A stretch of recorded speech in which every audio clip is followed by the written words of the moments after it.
Working with a designer on your logo can be a tricky task, especially if you don't know anything about design. But don't fret, because we made this video to take you through the logo design process. So no matter your design knowledge, you'll be able to communicate your needs to the creatives you're working with.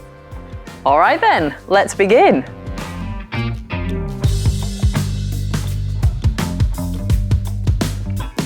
Logo design is a collaboration between client and designer. So to ensure the process is productive and a heap of fun, you've got to start things right with a great brief. Your brief should include an outline of the project, the inspiration for your logo, a short description of your business, including what your business does and what your brand attributes are, and finally, who your customers are or who you're hoping to target. With this information, your designer will be able to tailor a logo to fit your needs. So the designer has read your brief and started creating. Exciting! Soon they'll be able to provide a first draft, also known as the first look, which is an opportunity to check that things are on track. At this stage, you will want to see if the logo is going to be effective, by which we mean, is it appropriate, simple, and distinctive? An appropriate logo reflects your company's personality and will appeal to your target audience. But how can we determine this? Consider the following questions. First, does the font fit? Fonts have personalities and communicate different values. Serif typefaces like Georgia and Times New Roman are more traditional, while sans serif typefaces like Arial and Helvetica, they're more modern. So engage with your designer and invite them to explain their type choices. Now, what about colors? Are they a good fit? Color psychology is a deep and fascinating area of branding. We actually made a video all about it.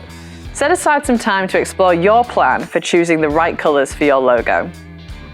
Lastly, is there anything about the design that is clearly inappropriate?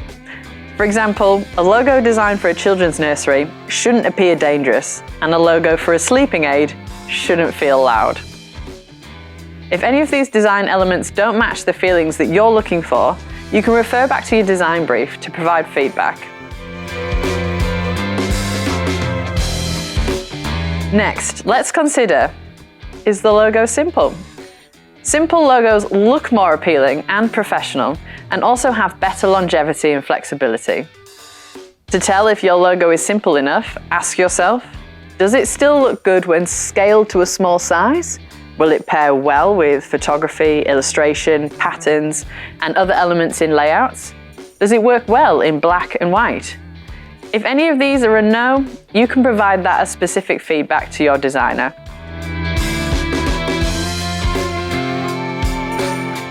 The final component of an effective logo is distinctiveness. Achieving a distinctive logo can be tricky, but here are some good rules of thumb.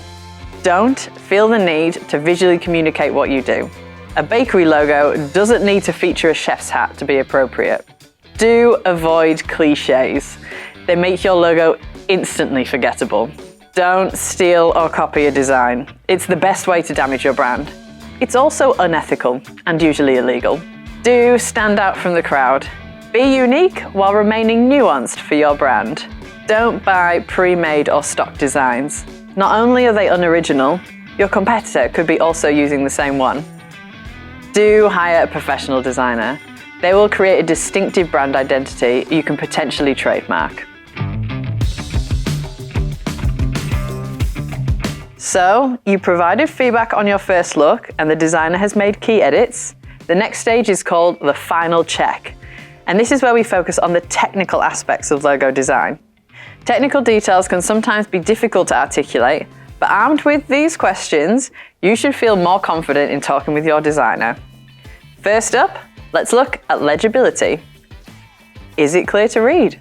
Are there any elements or characters that could cause it to be misread? Secondly, check your fonts. Have all letters been carefully typeset and kerned? Meaning, is the spacing between letters visually pleasing? Is the font high quality? And have you purchased the appropriate license to be able to use that font? Next, the technical drawing. Has the logo been designed as a vector? This means, has your design been made as a digital shape for correct scaling? And are these lines sharp and smooth? Onto the composition. Is the logo well balanced? Are the proportions correct? And lastly, the application. Will the logo work at very small sizes? Or what happens when the logo is placed on a dark or patterned background? Once you've worked through any of these issues, congratulations! Your logo is finished. But there's just one more important step remaining on your design journey: the handover.